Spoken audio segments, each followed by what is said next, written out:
2024? No, honestly, this decade as a whole has been a weird time for gaming, particularly in the case of online games. A lot of companies have tried, and rarely succeed, to make the most out of the free-to-play genre. With every new game, gamers come out and have a set expectation on whether a game is good or bad, or just completely die out in a couple of months.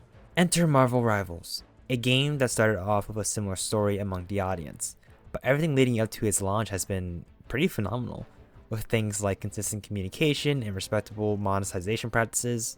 For some, they call it an Overwatch killer, but Marvel Rivals is far from that. I don't think you should even say Overwatch killer when describing this game, as it brings so many unique things to the hero shooter genre that I believe needs to be spoken about. See, I notice people like to compare a lot, and that's understandable, but for things to actually improve in a meaningful way, especially in regards to the game industry, we need to understand what makes things unique, beyond surface level comparisons. I do feel the need to explore what Marvel Rivals has done to make the game feel so satisfying and unique to play, as just highlighting the basic comparisons won't teach those higher up why this game works for many people. Even as I write this, my point is proven. The previous head of Blizzard confidently says that Marvel Rivals is copying Widowmaker down to the name with Black Widow. There's a lot I could say to this, but the community note and the fact he deleted his tweet should say enough. This is a common problem with those higher up, not just in Blizzard. The problem is that these people will just take something popular and just shoot it in their own way and think it's something that it isn't. I won't name names, but I'm sure you can think in the top of your head of companies or studios doing exactly that and poorly utilizing it in their games or products. They may just look on the surface and just see that it's Marvel, it has more heroes than Overwatch did at launch, and there's more to a game than that. These things aren't just products, they can be works of art that immerse you in the world and the experiences. And Marvel Rivals is, quite frankly, a prime example of that in the multiplayer space. Now, of course, we wouldn't have this game without Overwatch. That is important to acknowledge. Whatever you may feel about the game and where it's at, the ideas that were pushed from it, while not wholly original as Team Fortress 2 was, quite frankly, the benchmark, it did push the hero genre in a lot of ways, with how abilities work and how that was built around such a diverse roster. How within those abilities allowed for interesting team play that we never really saw in the game. It used to have a strong chokehold on the world. Hell, it won the Game Awards in 2016 when it should have been Uncharted. And it wasn't for nothing. It led to a lot more of these games, and that should say something. What makes anything unique is a sense of identity, and with a game, that's hard to do as there are so many systems that are needed for the player to feel that identity. I want to tackle the comparisons made head on, as there is more to Rivals that allow for that identity to shine. First thing you notice when you play Punisher is that he has a gun, like Soldier 76, sure, but not everyone can use a gun the same, and Frank Castle most definitely can go crazy with it.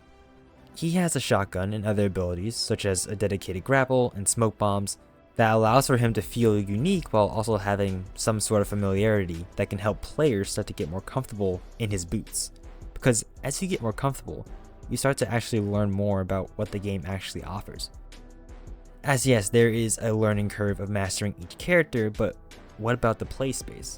Marvel Rivals' map structure has things reminiscent of any hero shooter. Tight corridors, well-placed and powerful height positions, buildings to weave in and out of, but with a twist of being able to destroy these buildings and parts of the environment. Something so representative of the media is heroes fighting and leaving destruction in their wake as they save the day. It makes a lot of sense to have a system like this as you are fighting Marvel's most powerful gods and aliens every game. But it isn't just for show either. Destroying buildings provides flanking routes past choke points. It can even get rid of enemies' cover, but not everything is about destruction. Each map has some elements to them.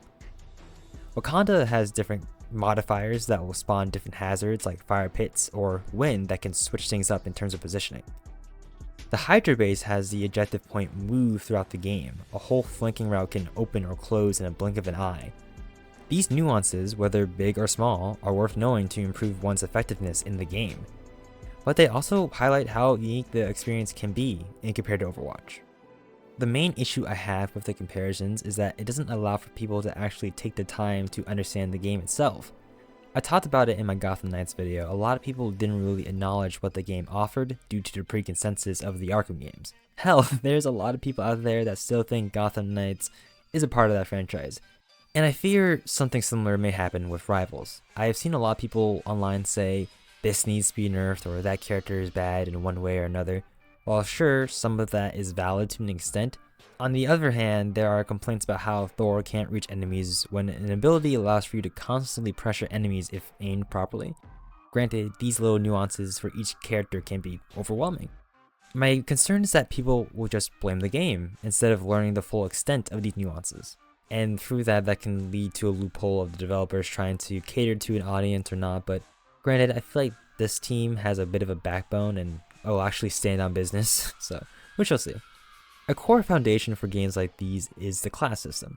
People, and myself included, will associate Vanguard with tank, duelist with DPS. However, there is things to consider to allow for these roles to not be so binary. With a good amount of characters, there is ways to get temporary health and ability reductions. This allows for more aggressive play while awarding smarter balancing of abilities. It also allows for more expression with the roles. To me, Overwatch with the healer, the main focus is to heal, heal, heal, and tunnel vision on that. But with Rivals, with how balancing of characters is, there is more factors to consider when playing that role. Also, this game has a fair amount of melee-based heroes. While Overwatch is pretty much a straight shooter beyond maybe a couple of characters, playing Iron Fist, for example, feels like a Street Fighter game, even though he should not be able to do that much damage when tapping a button like that. There is characters that rely on melee in this game, which provides for something unique for players to consider when engaging with them. And the fact it works really well is a testament for the innovation and love this dev team has. And you really need that for this fantasy to be fulfilled. While yes, making a game, there is no doubt love put into it, but when you are doing another property, leaving your mark on it, you have to do it in a specific way that earns the right for it to be a superhero game. And the most notable way Marvel Rivals does this is with team-ups.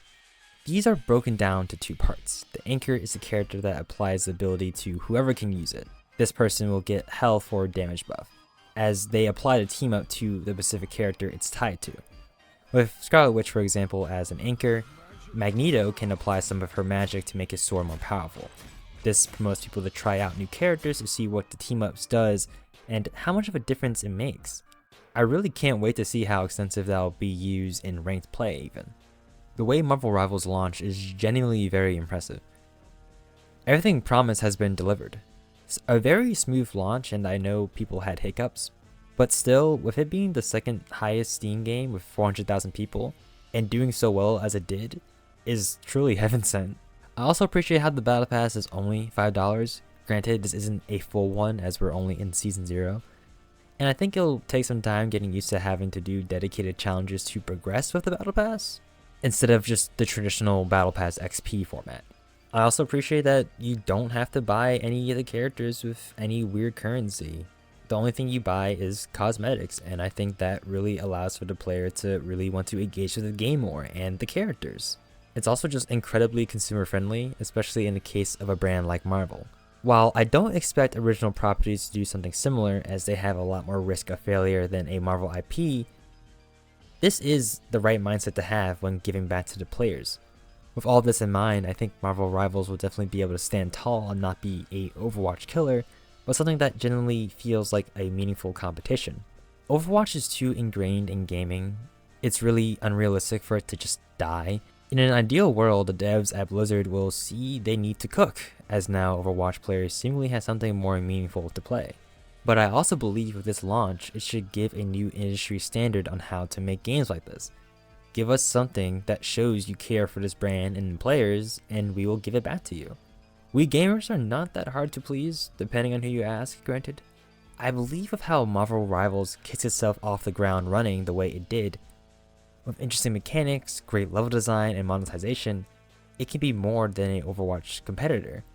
It can carve out its own path that allow people to see for what it truly is. For what I believe is the evolution of hero shooters we didn't know we needed, but the one we deserved. Thanks for watching. Grass! Grass! Grass! Grass! What happened? I was Oh there. my god.